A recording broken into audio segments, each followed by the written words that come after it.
முருகா. என் அன்பு பிள்ளையே, திடீர் திருப்பமாக உன் துணையிடமிருந்து உனக்கு இப்போது அழைப்பு வர போகின்றது. அதனால் மகிழ்ச்சி மலையில் நீ நனைய போகின்றாய் தங்கமே. நீ இப்பொழுது எல்லாம் அழுது கொண்டே இருக்கின்றாய். உன்னவரை பிரிந்து உன்னால் இருக்க முடியவில்லை. உன்னுடைய வலிகளும் வேதனைகளும் எனக்கு நன்றாக புரிகின்றது தங்கமே. ஏதோ ஒரு காரணத்தினால் நீங்கள் இப்போது தற்காலிகமாகத்தான் பிரிந்து உள்ளீர்கள். உன்னுடைய வலிகள் அனைத்தும் குறைய போகின்றது. உன் வேதனைகள் அனைத்தும் மறைய போகின்றது.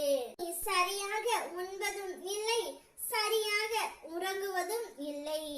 ஒவ்வொரு நாளும் ஒவ்வொரு நொடியும் நீ உன் துணையை நினைத்து மிகவும் வருந்திக் கொண்டே இருக்கின்றாய். வாழ்க்கையில் ஒன்றை மட்டும் நன்றாக புரிந்து கொள் பிள்ளையே. தேடலை குறைத்துக் கொள்ள வேண்டும். அப்போதுதான் நிம்மதியாக இருக்க முடியும்.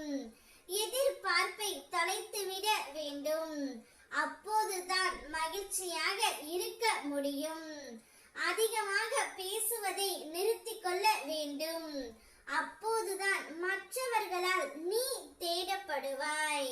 உன்னுடைய எதிர்பார்ப்பு தான் உன்னை இந்த அளவிற்கு கஷ்டப்படுத்துகின்றது.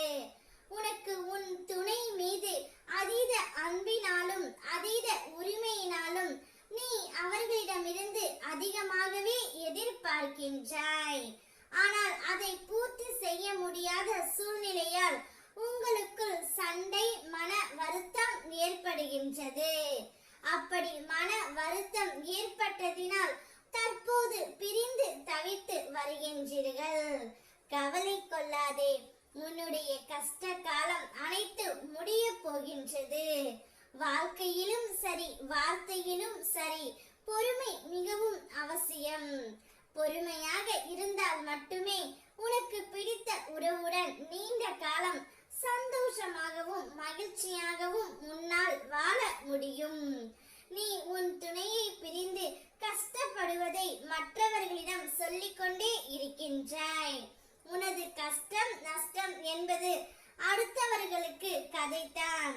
அதனுடைய வலியும் வேதனையும் உன்னால் மட்டுமே உணர முடியும்.